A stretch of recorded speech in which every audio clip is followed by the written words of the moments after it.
Bonjour et bienvenue dans un nouveau numéro de l'émission Studio Vias. On le sait, on ne prend pas la route, on la partage et pourtant, de temps à autre, dans la pratique, il y a toute une série de petits comportements assez irritants qui gênent les uns et les autres et ce sera le thème de l'émission d'aujourd'hui.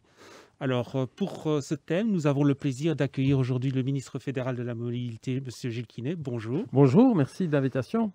Alors, Monsieur Gilles Quinet, on sait que vous aimez bien prendre le train, mais est-ce que de temps en temps, vous prenez également la voiture? Et si oui, quel genre de conducteur êtes-vous? Êtes-vous plutôt du style à rester calme en toutes circonstances ou à de temps en temps un peu vous énerver? Donc j'ai effectivement le permis de conduire et une voiture, même si j'utilise le train à chaque fois que possible, le vélo quand c'est possible, la marche, la trottinette. Et puis, un peu comme tout le monde, on a besoin de la voiture pour aller faire quelques courses, rendre des visites à la famille, ou j'ai des enfants sportifs, les conduire au sport. J'essaye d'être un automobiliste courtois, qui n'oublie pas qu'il est aussi de temps en temps cycliste. Et donc il prend attention aux autres usagers, et qui évite aussi d'être trop distrait, parce que c'est vrai quand on est fort occupé comme je le suis, on est parfois envahi par ses pensées, mais mes pensées vont surtout souvent vers les autres usagers de la route, parce que les faits divers du Mhm. lundi qui voient trop souvent des accidents, ou les personnes qu'on connaît qui ont été victimes d'accidents, nous rappellent qu'on doit être courtois et prudent. Alors, pour cette enquête, nous avons en fait sondé près de 6000 personnes sur les différents petits comportements irritants. Et on va d'abord passer en revue le comportement des automobilistes qui irritent le plus. Alors, en tant que cycliste, on le voit ici sur l'infographie, c'est surtout les automobilistes qui se garent sur la piste cyclable, et ça, c'est vrai que c'est très énervant. Les automobilistes qui n'utilisent pas leur clignotant, ça c'est un vieux classique, et ceux qui sont distraits par le GSM au volant. Donc on voit vraiment que le GSM au volant est une source de plus en plus importante d'irritation, de distraction, mais aussi d'irritation. Et quand on pose la même question aux piétons, donc on voit ici que c'est surtout les automobilistes qui ne cèdent pas la priorité aux piétons sur les passages. Et ça, c'est vrai que parfois il faut attendre plusieurs dizaines de secondes avant de pouvoir traverser la rue. Les automobilistes qui sont également distraits par le GSM au volant, à nouveau. Et enfin, ceux qui roulent trop vite. Donc on voit que la vitesse, finalement, c'est aussi irriter les autres conducteurs et irriter également ici les usagers les plus faibles. Alors, Monsieur Géquinet, est-ce que vous avez l'impression que tous ces petits comportements, ils ont tendance à augmenter ces dernières années? Et peut-être vous, en tant que cycliste ou piéton, qu'auriez-vous signalé comme comportement irritant? Mais c'est clair, en tant que cycliste, si on est frôlé par un automobiliste qui nous dépasse, si on a la crainte que l'automobiliste qui va nous dépasser soit distrait, parce que plutôt que de regarder la route, il regarde son GSM, ça a un côté un peu stressant. Et donc je pense qu'il faut pouvoir mieux partager la route entre les usagers utilisateurs de leur voiture, de moyens de déplacement motorisés, et les autres utilisateurs, ce qu'on appelle les usagers actifs de la route. C'est vraiment important. Et c'est important aussi de bien communiquer. Communiquer, c'est utiliser son clignotant. C'est aussi accepter de ralentir quand on est en voiture, plus puissant qu'un cycliste, pour dépasser au bon endroit, en laissant la bonne distance, la distance de sécurité avec le cycliste.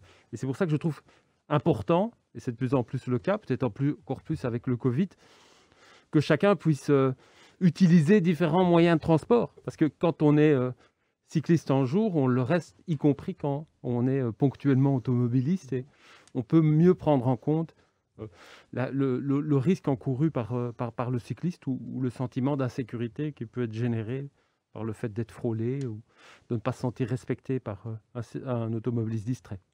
Alors, que faire finalement pour lutter contre tous ces comportements irritants? Parce que le code de la route est pourtant très clair, on ne peut pas s'arrêter sur une piste cyclable. Le code de la route est clair aussi en matière de traversée de piétons et pourtant, toutes ces petites infractions découlent justement, nuisent à la sécurité routière, mais également à la convivialité. Donc, que peut-on faire pour essayer d'améliorer les choses? Je pense qu'il faut encore et encore de la sensibilisation, telle que celle que VIAS réalise, et je pense aussi qu'on peut améliorer le code de la route pour que la route soit mieux partagée entre les différents usagers. Vous savez, le code de la route, il a été élaboré et puis changé de multiples fois, mais élaboré en tout cas à une époque où on pensait que la voiture était reine, qu'elle était centrale. Et aujourd'hui, je pense que la mobilité, elle est bien davantage partagée, donc il faut rééquilibrer l'usage de la route entre les uns et les autres. Il y a différents exemples qui sont possibles, des adaptations qui sont déjà intervenues. On pense notamment à une bande centrale à réserver aux voitures dans des routes plus étroites pour laisser le côté aux cyclistes et obliger aussi visuellement les automobilistes à ralentir parce que peut-être qu'ils vont être confrontés à quelqu'un qui arrive en face d'eux. Et donc, je pense que la sensibilisation, l'adaptation du code sont deux moyens qui permettraient d'améliorer la situation au bénéfice des usagers actifs. Et être actif, vous savez, en mobilité, c'est bon pour la santé, c'est bon pour le moral. Vous avez raison. Alors bien sûr, il n'y a pas que les automobilistes qui commettent, entre guillemets, des comportements irritants. En tant que conducteur de voiture également, on peut être de temps en temps gêné par les comportements des cyclistes, par exemple. Alors, qu'est-ce qui gêne le plus les automobilistes? On le voit sur l'infographie, et c'est vrai qu'on nous écrit pas mal, surtout en cette période où les journées sont un peu plus courtes qu'en été. Les cyclistes sans feu, ça c'est vrai que ça peut être dangereux aussi. Les cyclistes qui circulent sur la chaussée lorsqu'une piste cyclable est disponible. Signalons quand même que le code de la route dit que la piste cyclable doit être praticable, sinon le cycliste peut emprunter la chaussée. Et enfin, les cyclistes qui sont peu visibles, ça c'est un petit peu la même chose que le cycliste sans feu de vélo. Et pour ce qui est des piétons, donc quand on demande aux piétons quel est le comportement, quand on demande aux automobilistes quel est le comportement des piétons qui gêne le plus, c'est ceux qui traversent sans regarder.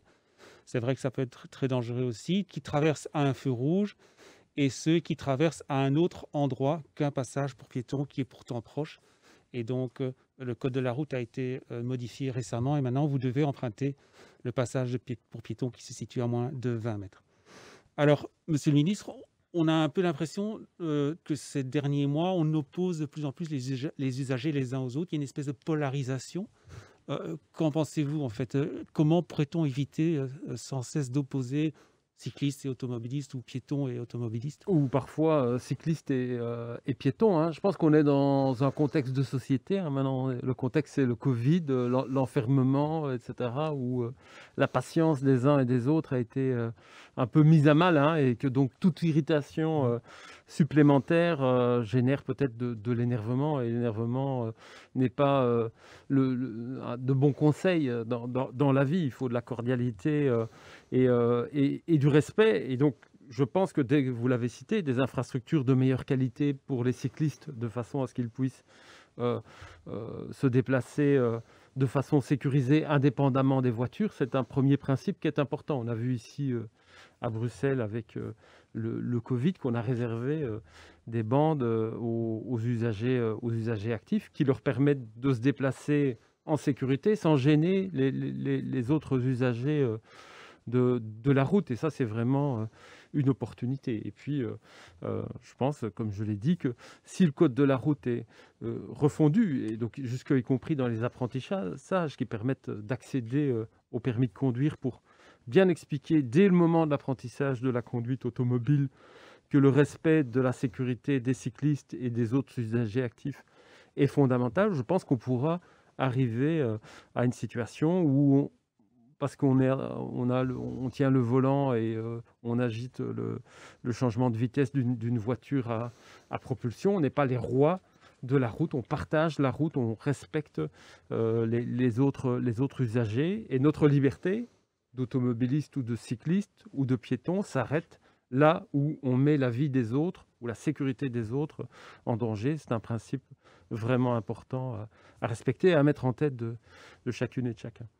Alors, il y a quand même un rapport de force, évidemment, entre celui qui a un habitacle, une carrosserie, voiture, et les autres usagers plus vulnérables.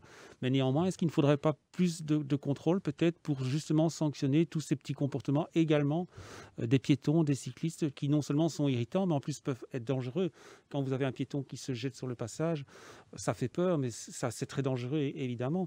Et donc, on a parfois l'impression qu'il n'y a pas assez de contrôle. Qu'en pensez-vous? Bah, vous savez, dans les statistiques de la police de la route, il y a aussi des piétons ou des cyclistes qui sont verbalisés. Mais tout doit être aussi en proportion, Mhm. en proportion des moyens des uns et des autres. Et on est plus dangereux au volant d'une voiture, surtout d'une grosse voiture, hein, parce que notre réflexion est d'avoir aussi des véhicules automobiles plus légers qu'en étant au guidon de son vélo. Ce n'est pas pour autant qu'on peut excuser des comportements qui sont dangereux dans le chef des cyclistes ou des piétons. Et moi, je plaide pour la cordialité et le respect en toute chose. Donc, il n'y a pas de raison que les cyclistes ou les piétons ne doivent pas eux aussi respecter le code de la route, mais il faut le faire en proportion. Ils sont moins dangereux que les véhicules automobiles et malheureusement, les statistiques d'accidents qui sont tenues à jour par VIAS régulièrement montrent que dans un contexte où il y a une diminution globale du nombre de blessés et de tués sur la route au cours de cette année 2020, c'est sans doute lié aussi au Covid, il y a une augmentation par contre des cyclistes qui sont victimes de la route. Et ça doit nous inquiéter et engendrer des nouveaux comportements plus respectueux. Merci. Et peut-être pour terminer, si vous deviez donner un conseil pour tenter de rester toujours calme au volant, rester zen, quel Ah, serait-il? peut-être qu'il faut passer de la musique douce, mais vraiment, surtout, se mettre dans la peau des autres usagers. L'automobiliste qui est plus lent, le cycliste qui est 100 mètres devant, le piéton qui va traverser un peu plus loin. Et pour ça, il faut avoir les yeux sur la route, anticiper comme toujours et se dire qu'on ne voudrait pas qu'un être qui nous est cher, un ami, un membre de la famille, soit victime d'un accident de la route et donc se mettre dans la peau de celui qui respecte la vie et l'intégrité physique des autres usagers de la route. Et c'est vrai que les automobilistes qui sont à leurs heures perdues des cyclistes comprennent peut-être mieux comment ça fonctionne quand on est à vélo. Et Voilà, donc, donc si vous êtes automobiliste, n'hésitez pas à prendre un vélo, y compris un vélo électrique, ça permet de voir la vie autrement et la route autrement. un grand merci en tout cas pour votre intervention. Avec beaucoup de plaisir. Voilà, donc c'était un nouveau numéro de l'émission Studio Vias. Merci de nous avoir suivis et je vous retrouve très bientôt pour un autre numéro. À bientôt.